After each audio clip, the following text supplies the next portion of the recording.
ढारिल के शिवलवा पर कवरवा चललो जला ढारिल के शिवलवा पर कवरवा चललो रे यारवा तोरो न भरवा देव घरवा चललो रे यारवा तोरो न भरवा देव घरवा चललो जला ढारल शिवजी पर पहन के पियरी सजलो जला ढारल शिवजी पर पहन के पियरी सजलो गेलो भरवा तोरी यादवा देव घरवा चललो गेलो भरवा तोरी यादवा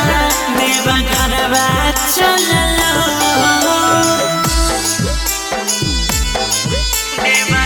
गणपति रिकॉर्डिंग स्टूडियो भवानीपुर।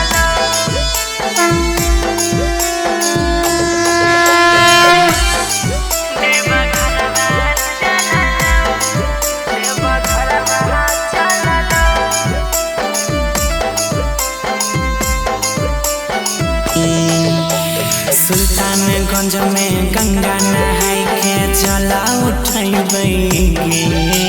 सुइया पहाड़ पर दोनों मिलके धीरे से चढ़बैगे इमे जवाली है करे जवाए गोरिल बनई है रे होइते बिहान निस्ता पर सटोरी लगई है रे जान मारी छिलम में दम बमया गे बरला मारी छिलम में दम बमया गे बरला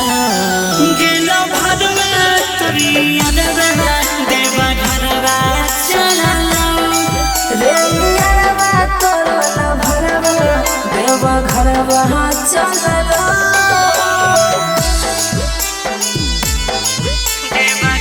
गणपति रिकॉर्डिंग स्टूडियो भवानीपुर।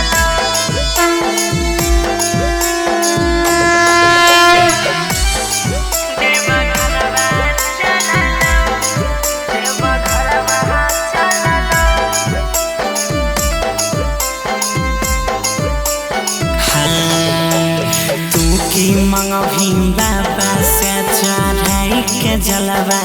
गे इतना कोस खबर उठा के तू जाइ छी पैदलवा गे तोरे मंगबो बाबा से हम कोल जोरी के टूटे नहीं देथिन कहिरो सनहिया के डोरी के सुजित सरावन गौरव बमया गे पढ़ला सुजित सरावन जीवन बमया गे पढ़ला गेलो भरवा तोरी यादवा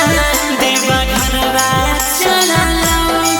रे यारवा तोरो न भरवा देव घरवा चललो मिक्स बाय अजय स्टार।